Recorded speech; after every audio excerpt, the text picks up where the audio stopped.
I don't think I've ever explained this in a video, why I have this flag. I think maybe I have. I think there's like one where I mention it as an off-color like joke.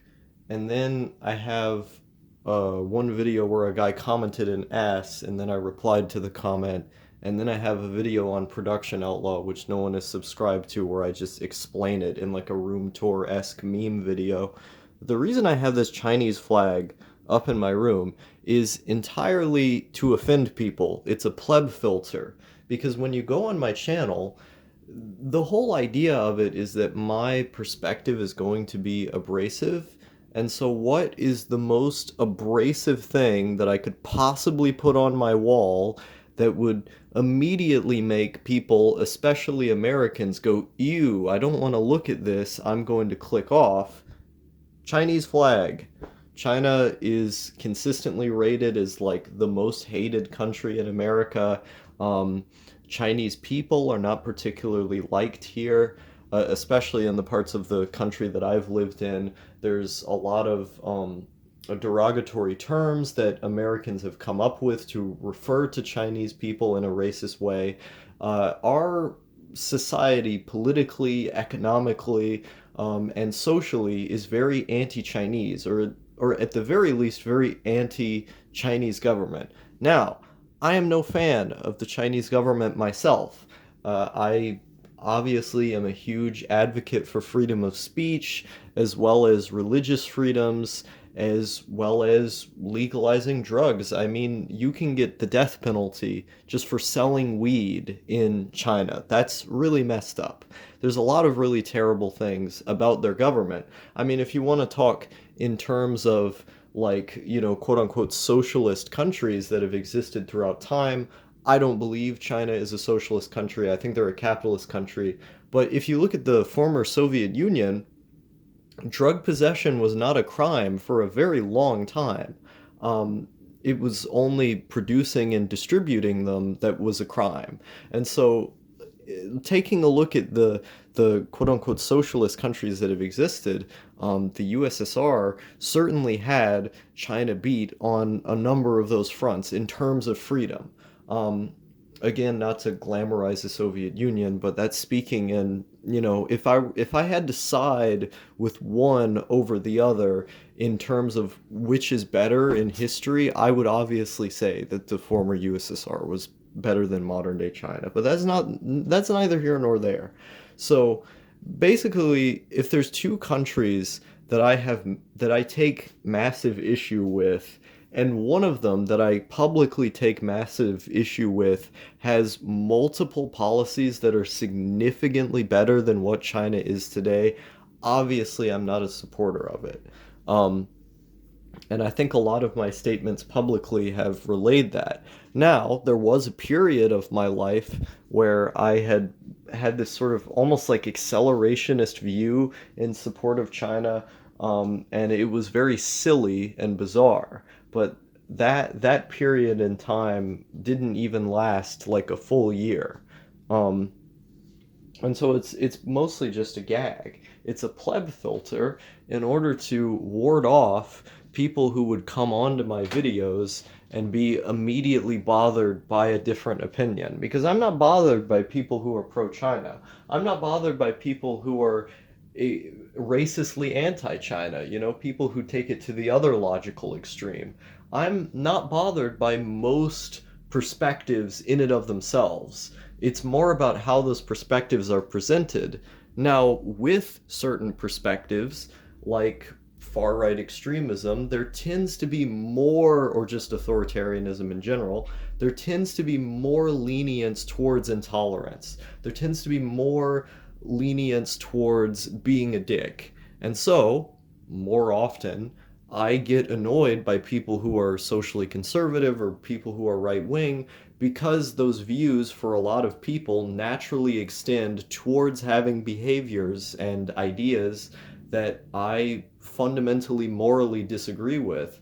And it shows through their behavior, like the reason why people believe the things they believe is often complicated, but it's also deeply personal. And I think, when you consider the kind of person who would believe in limiting freedom of speech, who would believe in limiting the rights of black and brown people, or just making them go extinct if you want to go way out there, and criminalizing the use of drugs and having all of these strict views on how people should conduct their sex life, etc.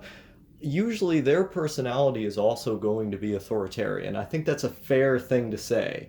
Um, and I generally just don't vibe with authoritarian personalities because I think they have way too much fucking time on their hands if they care about all of these things, you know? If you care so much about what other groups of people are doing, then clearly you need to get some more interesting hobbies. You need to give a shit about something in your own life, like that sort of petty authoritarian mindset is usually of the type of person that I would not be able to get along with. The type of people who I tend to get along with, who also just happen to be on the left, are freedom minded people, people who embrace the subjective, people who embrace the unknown, who are humble about the things that they don't know, that don't care what you do in your personal life as long as it doesn't affect them. Genuinely not care. Like, not, I'm bothered by this in my head, but I'm just going to decide not to say anything about it. Genuinely just, you do what you want to do and it doesn't affect me. I respect that kind of mindset a lot. I'm sort of that school of thought, and so I tend to get along with those people much more. But it isn't a question of ideology. Like, certain ideologies can lean more into that, but it doesn't, I don't really care what you think one way or the other, as long as the traits that you exemplify are respectful, or at the very least interesting.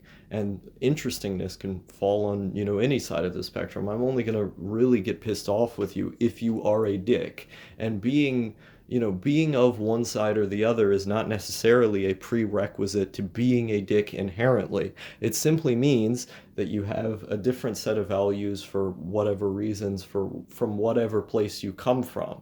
But it's very complicated. There's a lot of factors that play into it. But in general, I am okay with watching YouTubers are of all different political sides of the spectrum. Um, and so, yeah, like, if you're not that kind of person, I don't want you in my audience. I don't want you in my audience if you're not open-minded enough to listen to someone who you disagree with. You're just not the kind of person who I would be able to get along with, because I'm just fundamentally opposed to that way of doing things. Um, and if you are that kind of person, I don't give a shit which side you're on. I just want you out. And that's the ultimate pleb filter. So if I can get out all of those people as early as possible by simply putting up a Chinese flag, then that's pretty good grounds to have my community be mainly open-minded people who would accept it, even if that was what I actually believed and didn't just do it as a joke. So the China flag is a pleb filter. Now you may be wondering about this one.